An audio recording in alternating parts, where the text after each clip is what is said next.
I want to start my story with this picture not of the Earth, but of an early Mars. We know that Mars had a thicker atmosphere, was warmer, a much wetter environment than we see today, because we see crater lakes on the surface, ancient lakes, valley networks that were carved by liquid water. Over time, though, the environment changed. Today we see a much colder, drier desert. And we have to ask, what's responsible for that change? On early Mars, we think that there was a lot more water. We think that the atmosphere was a thick CO2, carbon dioxide atmosphere that somehow changed over time, that Mars has undergone significant climate change. Where did the water go? Where did the carbon dioxide go?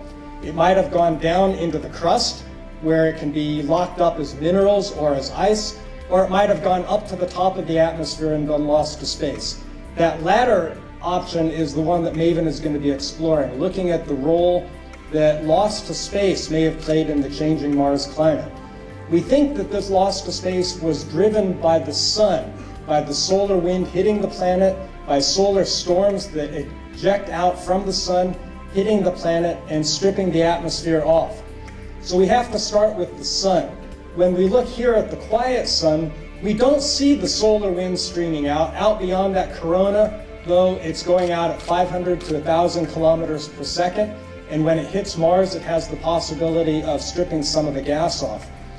The more energetic sun is much more interesting, though. The solar wind is more intense. The solar storms that you can see here are more intense, and the ability to strip off the gas is more significant.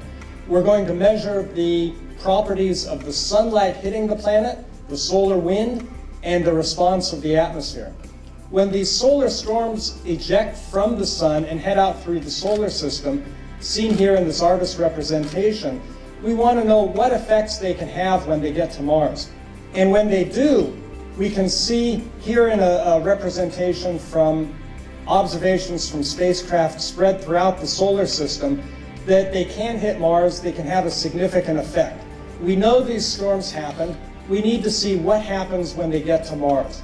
So we're going to study the upper atmosphere, which is the place from which gas is removed. And this image shows a representation of the upper atmosphere and what might happen when the solar wind hits it.